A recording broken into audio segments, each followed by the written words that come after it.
Good morning. We're going to go ahead and get started this morning.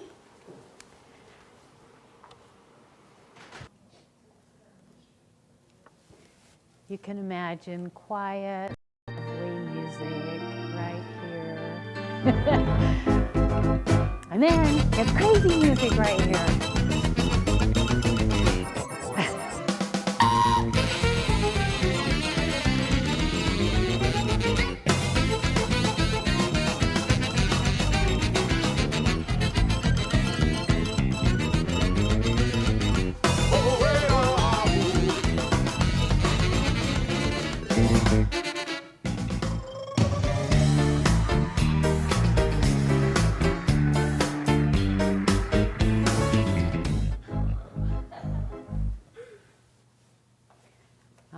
So the moral of this story is we really are here to help you land on your feet when you're looking for career opportunities. I'm going to tell you a tale of two Huntsman School of Business students this morning. Both of these students decided that they were interested in a career in business. Coincidentally, both of these students decided that they actually wanted to major in MIS. Both of these students actually completed AP and concurrent enrollment classes when they were in high school. So these two students are no slackers, okay? They were kind of looking forward thinking even from back when they were in high school. But they both took two different paths when it comes to managing their careers. So the first student came to Utah State, and his second year, he was a transfer student. His second year of college was his junior year. And in his junior year, he took MIS 3200. So I know that he was introduced to career management through that class because, of course, in 3200 you learn about resumes. And now you learn about LinkedIn profiles, and you learn a little bit about interviewing. So I know he learned about managing careers at that point. His senior year, he actually, I have to keep my notes. His senior year, he actually went to the Fall Tech Expo. So those of you who are MIS students know that now we have a Meet the Firms event for MIS students. At this point, they didn't have those. So he did go to a Tech Expo, and he did engage with some employers at that point. Then he was actually a part-time employee on campus, and he was working in the IT department, which he leveraged for his MIS required internship, which was a part of their curriculum. In that internship, he pretty much did installs and upgrades all across campus. So that was the relevant experience he got. He was graduating in December, and in August of that year, he came in to visit with me. He sat down with me and he said, Marin, I'm going to Phoenix, Arizona for Christmas with my in-laws. I'm graduating early December. 2 weeks after the holidays, when I get back from Phoenix, we'll sit down and talk about my career.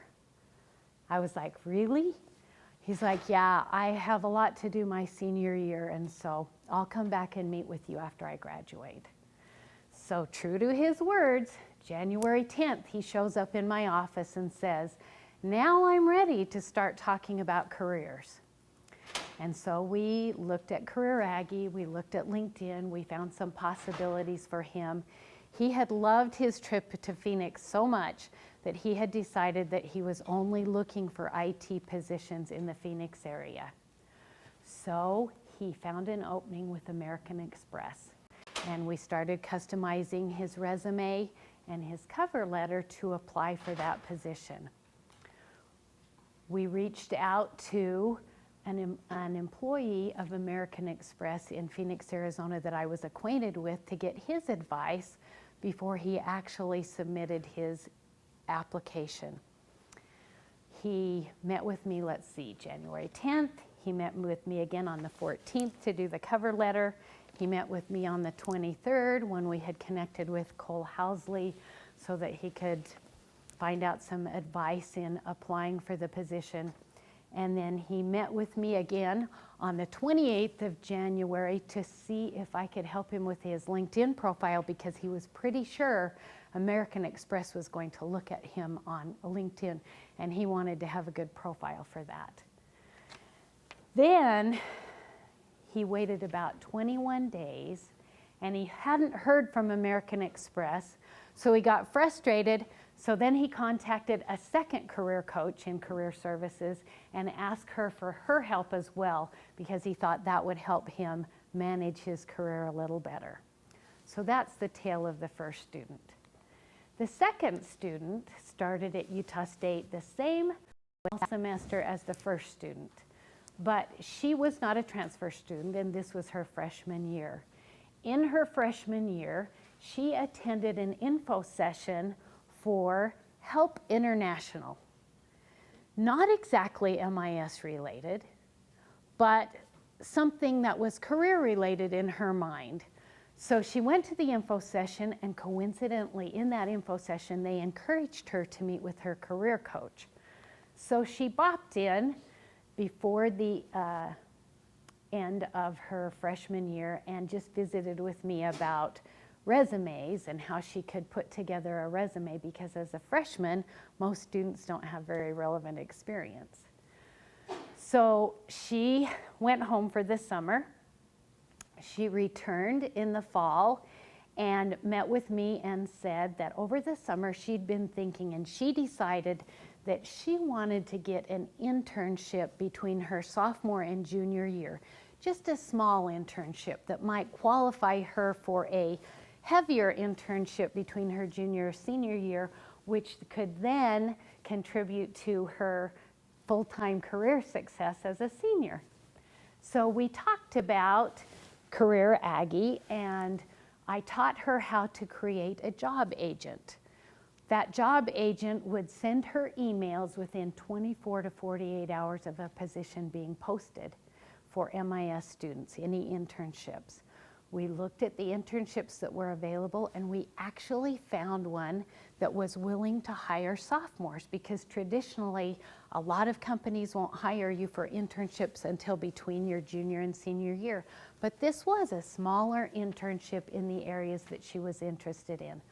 We looked at the job description, and we saw that it required her to help with a blog at this company. She didn't even know what a blog was. Even though she was an MIS student, she had never worked with a blog. She'd never created a blog. So we set up another appointment.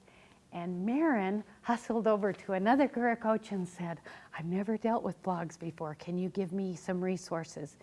He gave me the names of several different platforms that we could use, so that when she came back, I had an example of blogs that she could look at, and then she decided that WordPress was the specific platform that she was going to go with. She created a blog before she ever applied for that position, and as you might be guessing, she actually got called in for an interview with that company and was offered the internship. So she started that internship opportunity in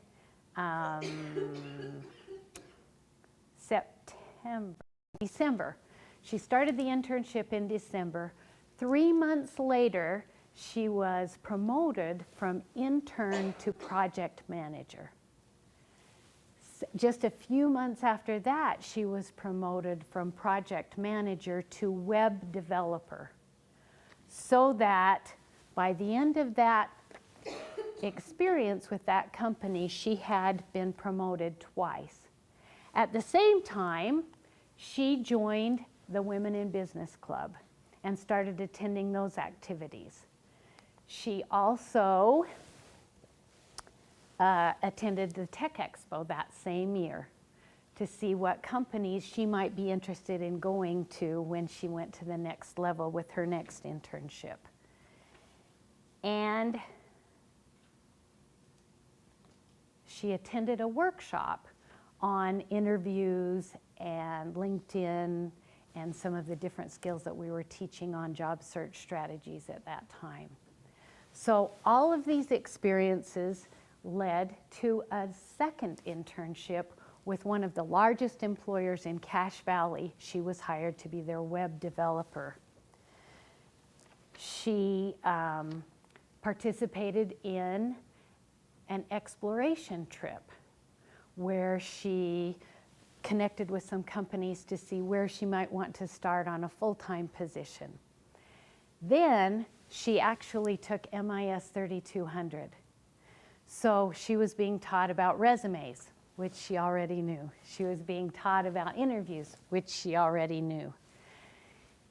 She may have benefited from MIS 3200 a little earlier in her career. The next thing that happened was, as she was preparing for graduation, she got to looking at the companies in the actual locations that she had identified as her dream places to start her career. She found a position in one of her dream places. She was offered that position and actually took a leadership role in that company with a full-time offer. So I want you to pull out the handout on the desk, and if you don't have one, just raise your hand and I'll bring them to you. And I want you to plot your career management to this point. I want you to think back to when you did internships, when you first met with a career coach. Question, you don't have them? Okay, we'll get these up to you. I want you to plot on this paper where you did some of the same things that my tale of two students gave you ideas about. Take just a few minutes to do that.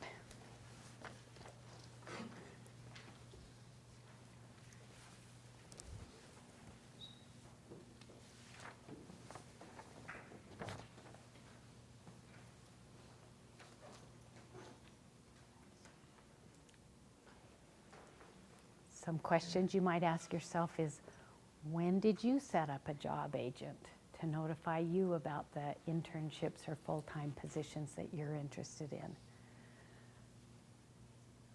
You definitely want to put career readiness on there because you've been to 7 career readiness sessions this semester.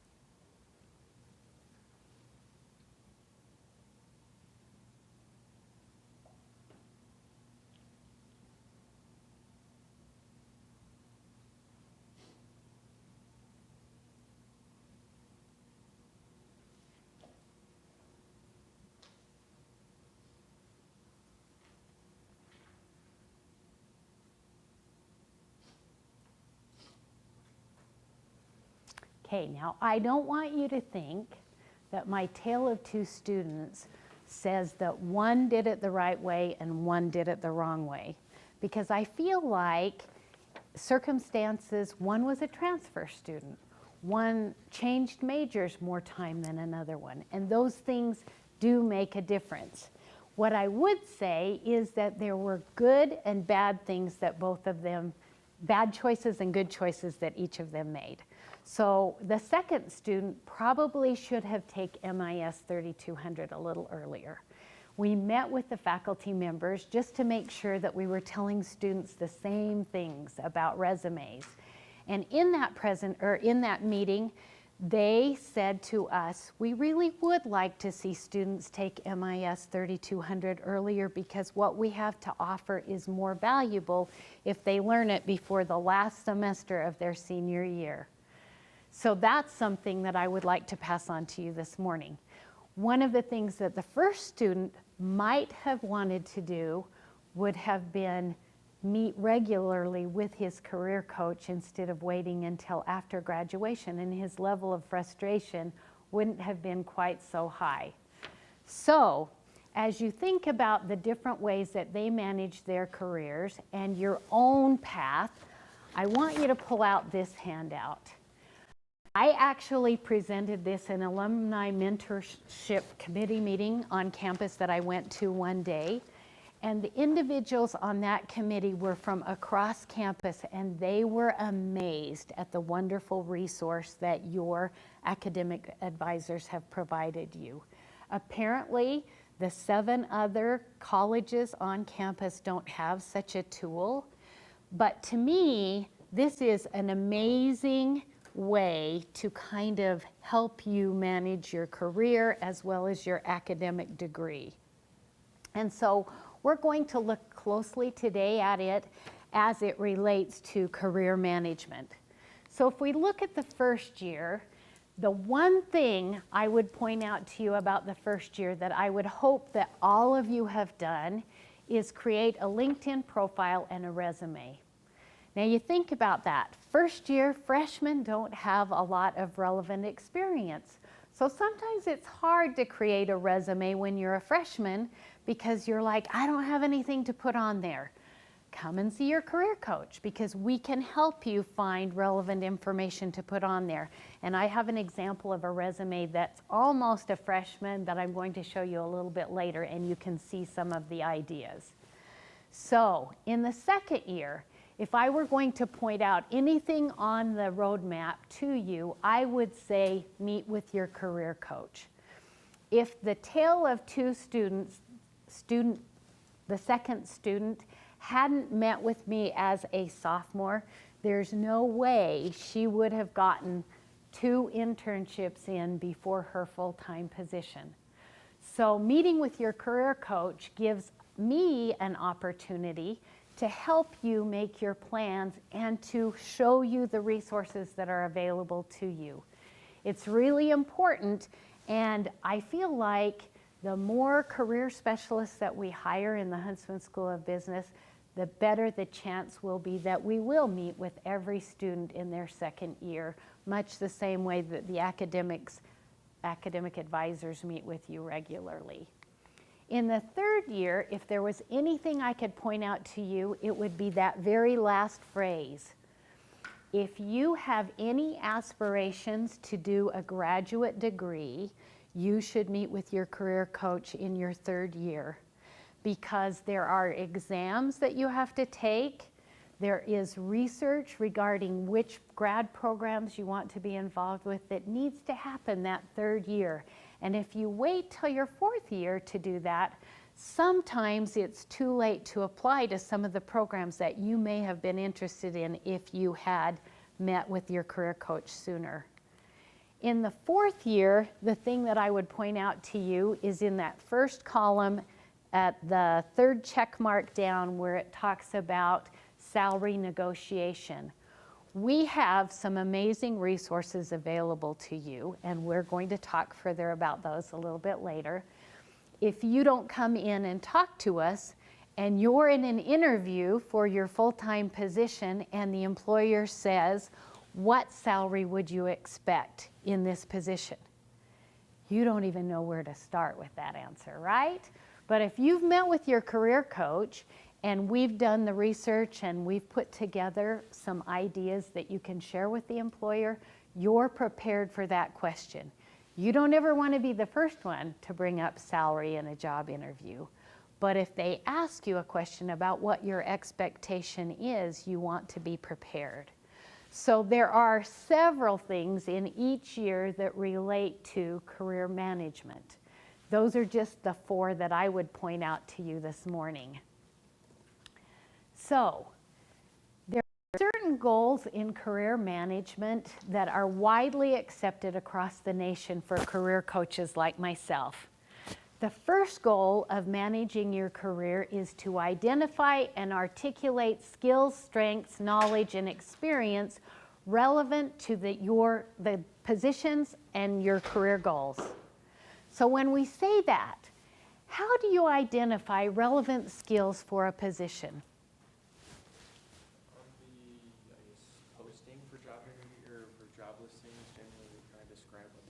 Exactly.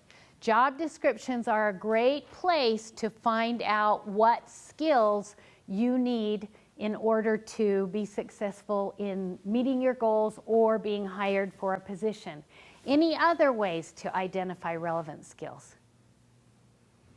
How many of you went to the, go ahead. Oh, I was just going to say maybe talk with, one of these points is talking about having a mentor. And so if you have someone that's already in the industry and you could get their professional opinion.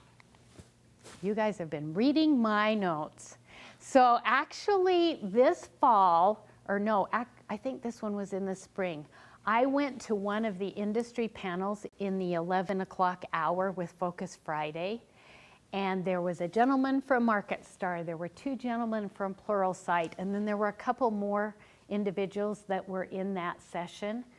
And I heard them talk about Excel. I heard them talk about SQL.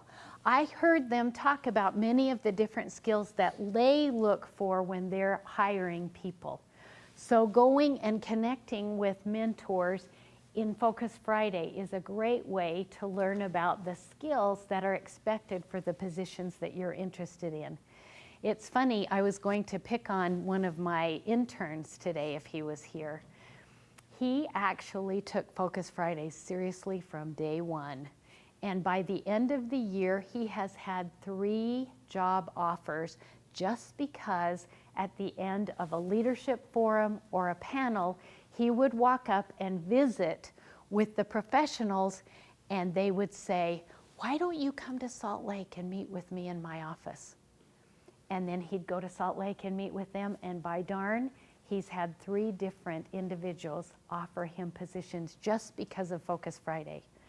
Info sessions, career services, and I think the employer relations side of the Huntsman School both set up info sessions that if you go and talk to an employer, you're able to find out more about the skills.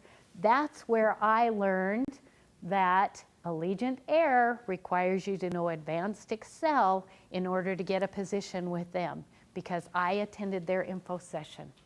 So, how do you articulate those skills and experience? Anybody have ideas on how you articulate those strengths or experiences that you've had that match the skills they're looking for? Yes? That goes tailoring your resume. Exactly.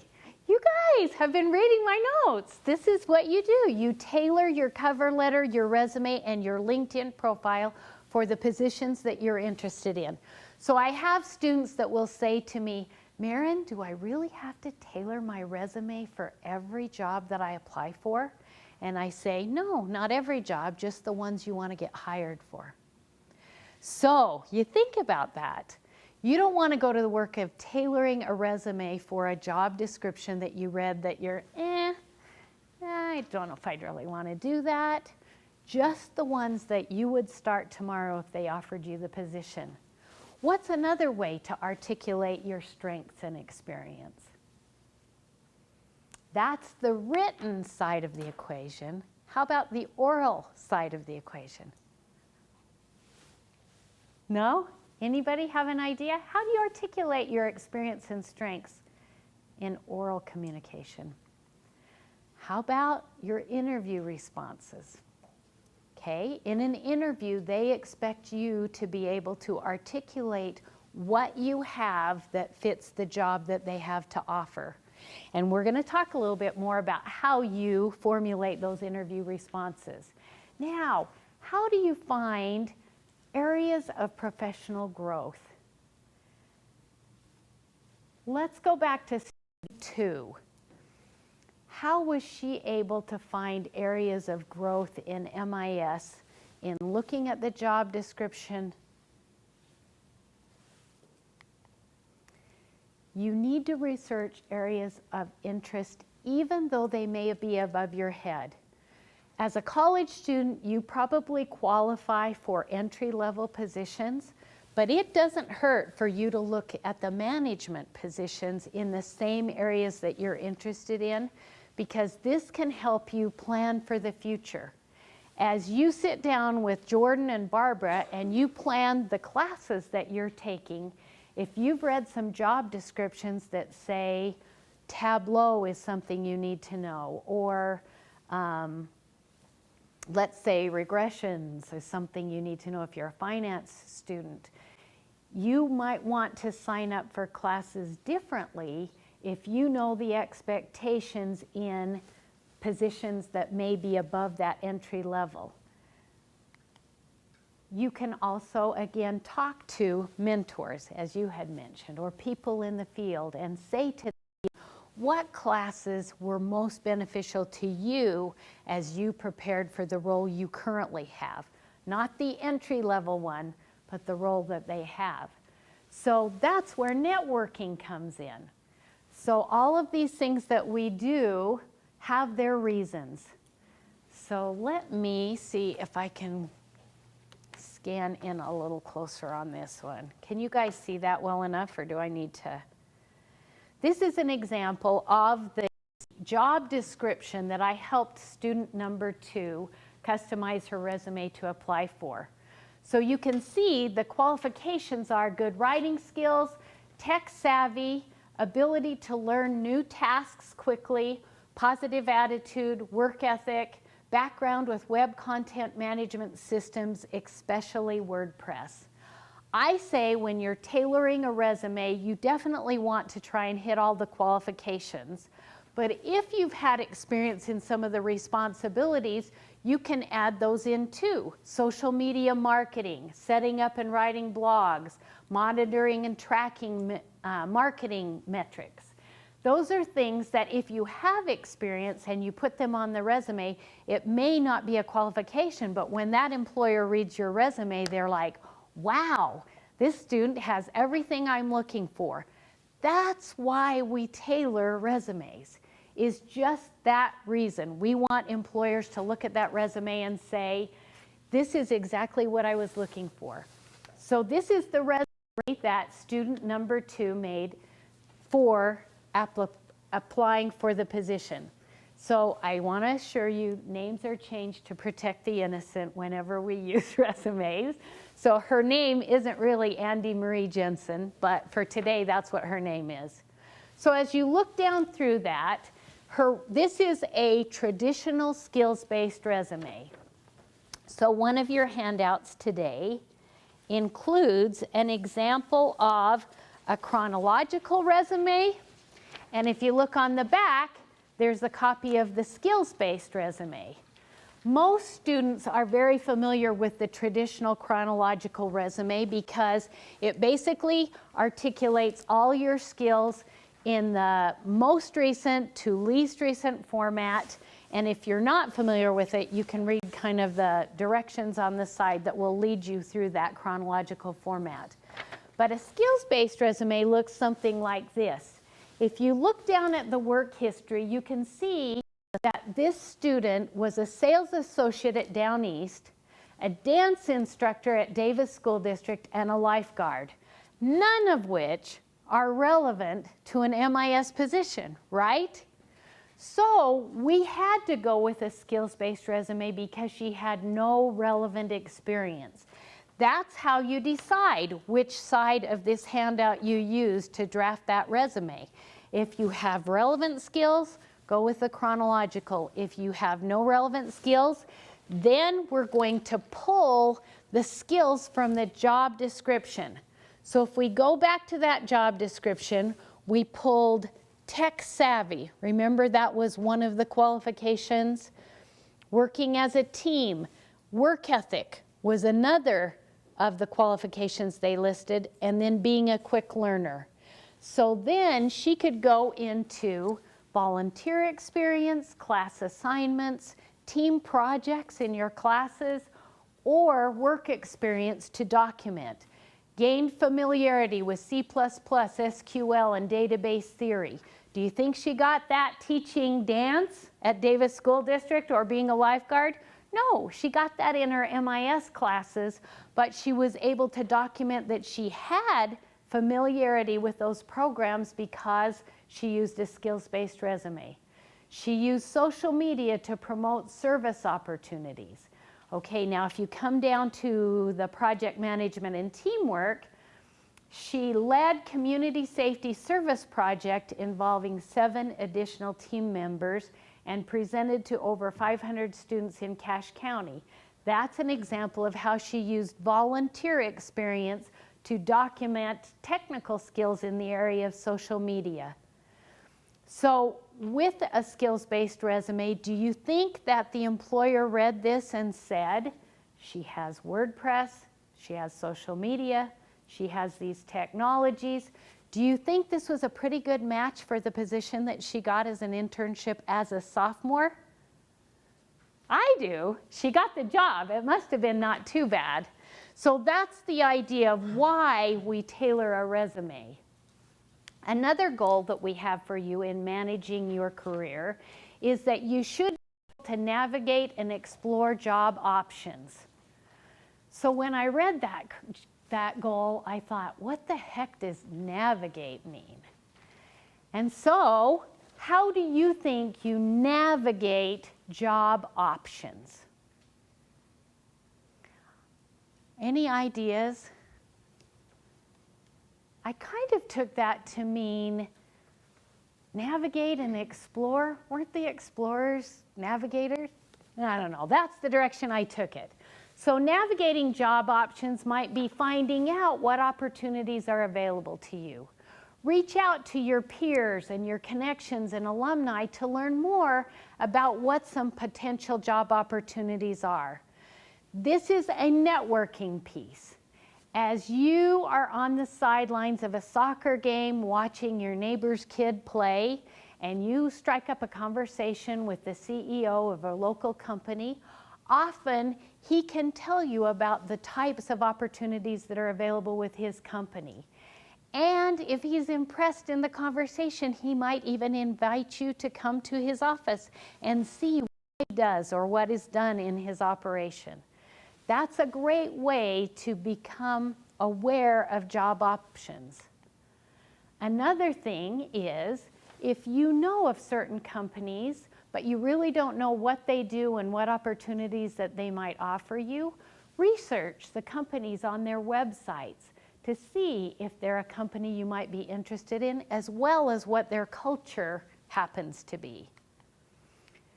Connect with company representatives, again, in the panels and also in the exploration trips. That way you can observe the culture and learn about the available options. So as I think about that one, I had a student who went on the exploration trip to Goldman Sachs.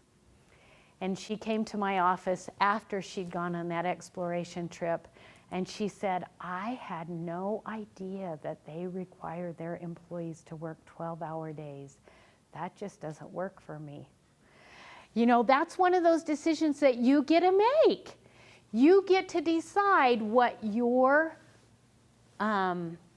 career is going to look like in terms of work-life balance.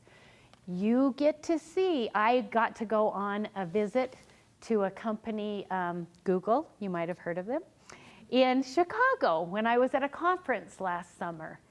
And just to see the culture that they had, the fact that they had breakfast ready for their employees every morning when they came, to the extent that I was standing next to one of their employees, she walks up and the guy says, the usual, right? And she's like, yeah. And he made her a smoothie that I guess she had every morning.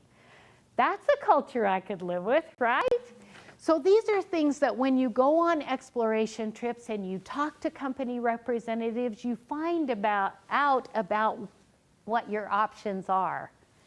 Now, how do you explore the opportunities? You utilize the resources available to you. One of the saddest things, I think, is when a student graduates or they come in that last semester like my first student or after they've graduated, and I say, so did you talk to the faculty members in MIS about the companies that you might work with? And they say, no, I never talked to my faculty members about that. Your faculty members know who's hiring their grads. In fact, I met with one of the faculty members this last week. I was just going to zip past his office, and I was in there for probably 60 minutes, almost late for my appointment, because he had 7 companies that have full-time positions available, and he doesn't know how in the world we're going to fill all of those positions. Talk to your faculty members. Talk to your advisors. I get emails from companies all the time. And if it's something that you're interested in and we've met in a coaching appointment, it's likely that I've written in my notes from the appointment that you're interested in hospital administration. Then when Ben Smalley from Bear River Hospital reaches out to me and says, I need an intern this summer, I can have Tricia pull up a list of all the students that I wrote hospital administration in their notes, and then I can send you an email and say, hey, have an opportunity for you, but if we don't meet, guess what? I don't know you're interested in hospital administration, so I can't send you that email. It's so important to use the resources available to you. You also want to research specific positions through social media, which the big one is LinkedIn. There are job postings on Facebook, and I understand there are opportunities even on Instagram and Pinterest. I'm not really a Pinterest fan because I'm not a crafty person. So you guys will have to tell me about that one. I tend to think job boards are becoming obsolete, but I heard we're resurrecting that idea in the Huntsman School of Business this next year.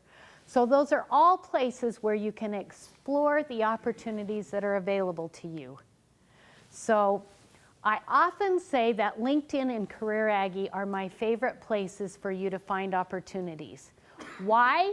Because LinkedIn and Career Aggie supply with you with a person you can follow up with. Monster and Indeed can also supply you with job opportunities. When you come to me with a job description you've pulled off of Monster, I'll probably go into Career Aggie and see if we have a contact in Career Aggie, even though that's where you got the job. And we'll reach out to those people because that's part of the career management process, is reaching out to people in the companies that you want to work for. So I would say all of those are resources and you should be using them all. Another goal is to understand and take the steps necessary to pursue career opportunities. So when I say that, what steps should you be taking to pursue career opportunities?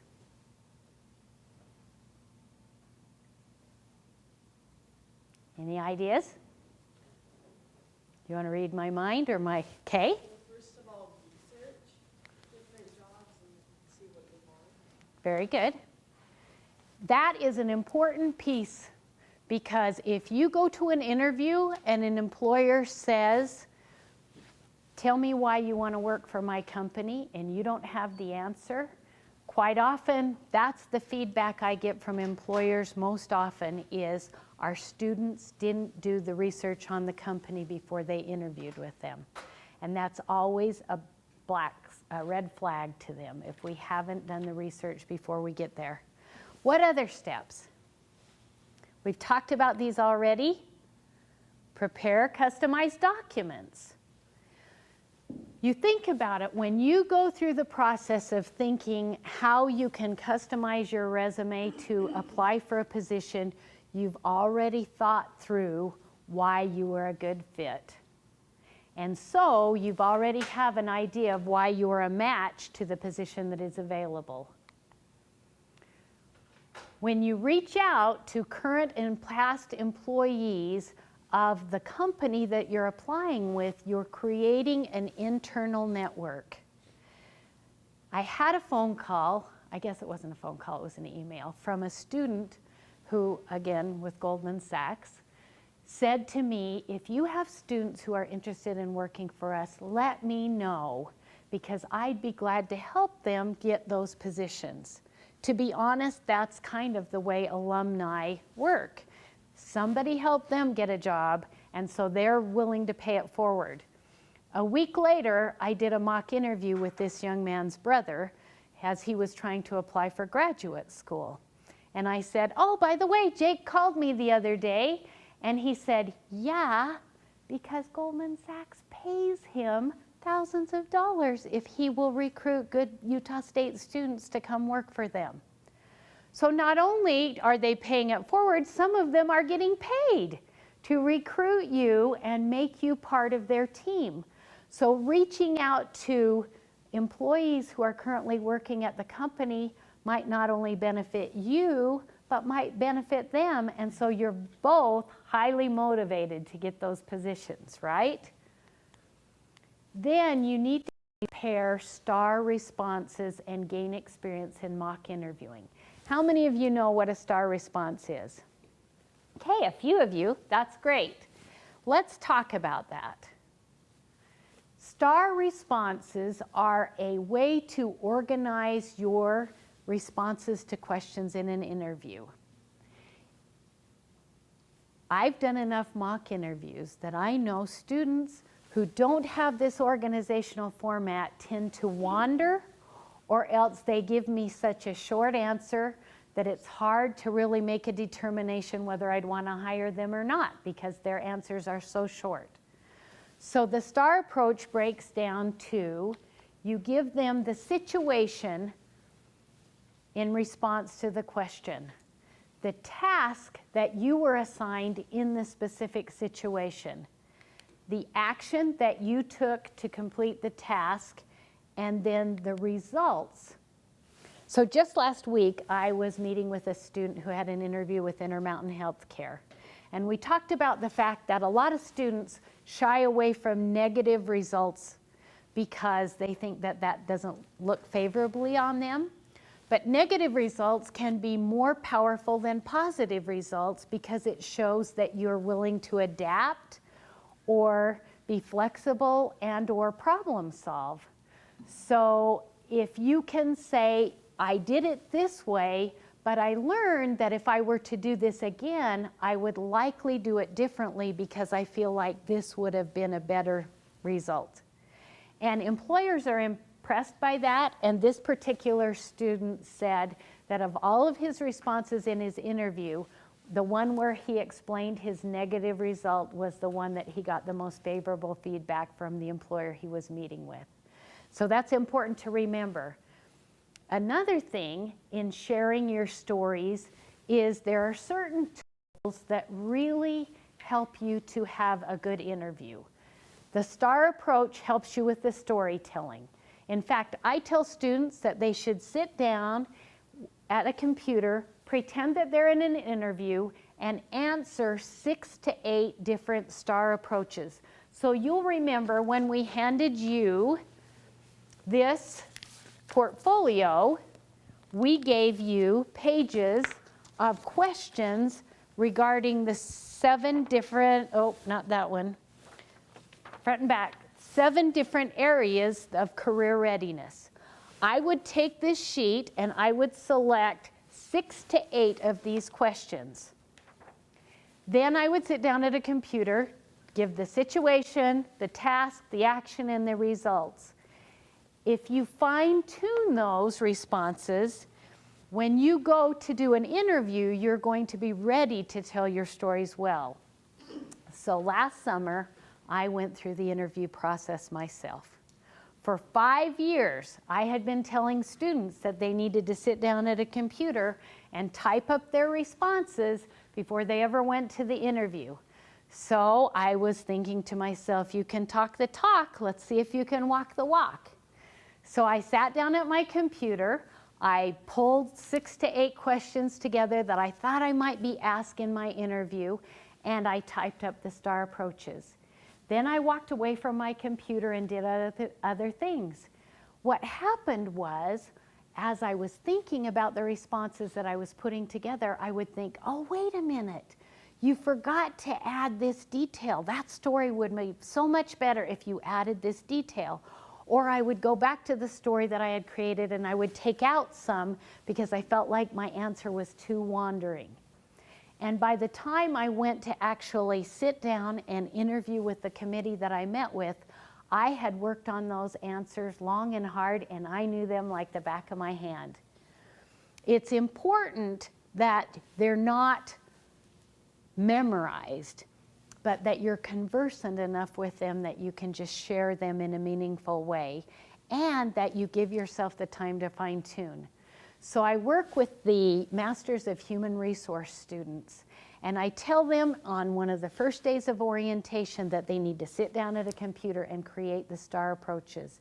They have tons of employers who come in September and October to interview them, and many of them get internship opportunities before Thanksgiving.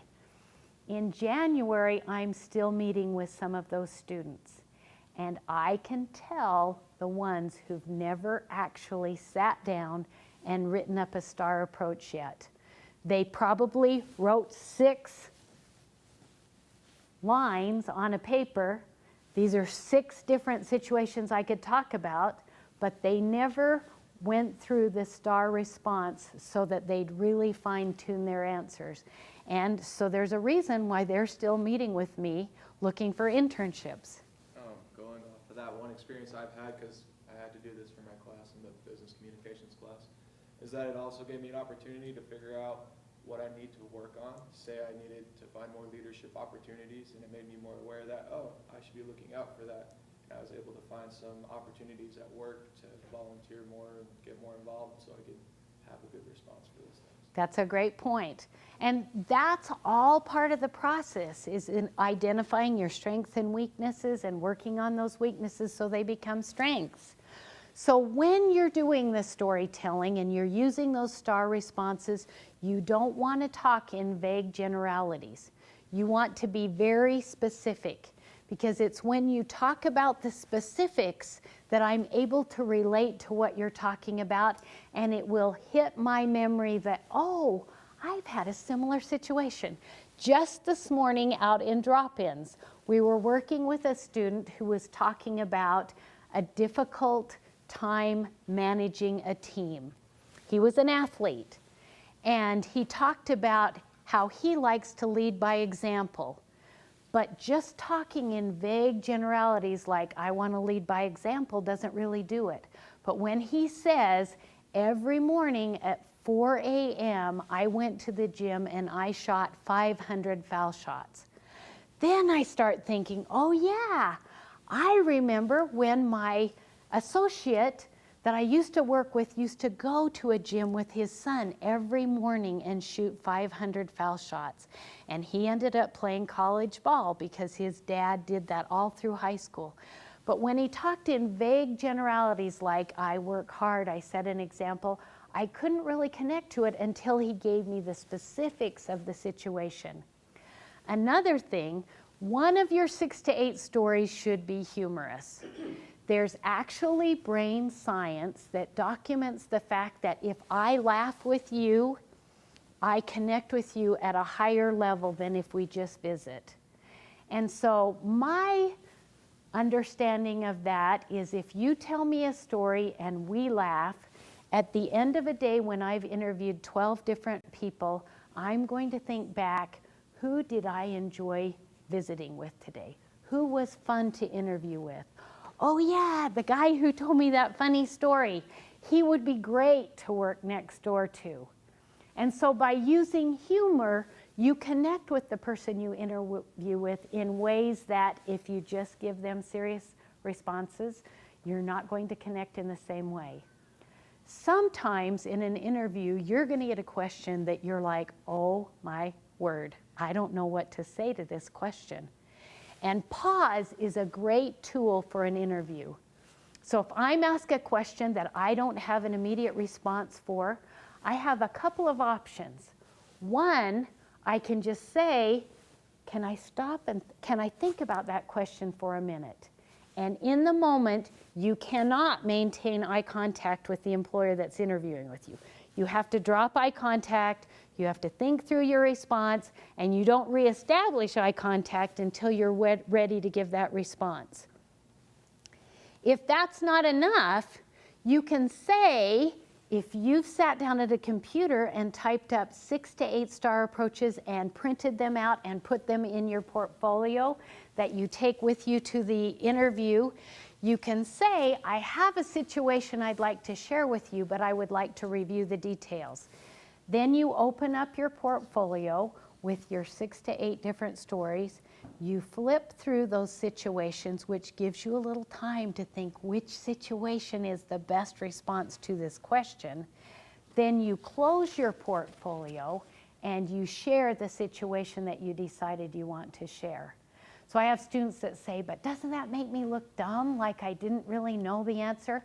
No, it shows that you're the type of person that doesn't just respond. You like to think through it well and give a well thought out response before you actually attempt to do that. So another thing, conversation is a tool that you want to use in interviews. If I say, quite often interviews start with a question like, tell me a little bit about yourself. So if I ask you that and you say, I'm from Idaho, and I say, really, you're from Idaho? I'm from Idaho too. Where in Idaho are you from? And let's say the first 15 minutes of the interview are all about Idaho, and you're like, we didn't even talk about the job.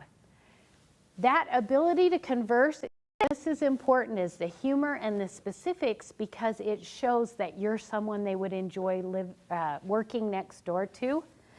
And so conversation in an interview is really important. So last but not least, you need to develop the ability to advocate for yourself in the workplace. How do you do that? You need to research what the salary potential is of the positions and the location where you're applying, what those possibilities are. You need to identify the resources available to you to calculate cost of living and salary. And I'll show you a number of those in just a minute. You need to be prepared to answer the question, what is a reasonable salary expectation in an interview, and realize that sometimes the benefits are just as important as a salary. If a company has a salary cap, they may pay for relocation. They may pay tuition reimbursement if you have a bunch of student loans. Those are benefits that you want to be aware of before you go into that situation where you need to advocate for yourself. And you also need to be aware of the opportunities for growth within a company, because that's something that you can use to negotiate as well. Titles, salary, benefits, all of those are part of this self-advocating in the workplace. So these are the different resources available, and I will provide you guys with this entire PowerPoint so that you can get these links. If I haven't taught you anything today, the most important thing I need to say to you is come and visit your career coach or your career specialist. We have resources that you may not know are even available, and we can help you with your career management. So thank you all for coming, and be sure and get in touch with us as you start posting your resumes. The elements of the career readiness checklist, as you complete those, let us know so that we can make sure that you get them on Career Aggie so that we can give access to the employers as they're hiring for the specific majors that you represent. If you have any questions, just come and see me. I'll be here all summer. And thank you for your attendance.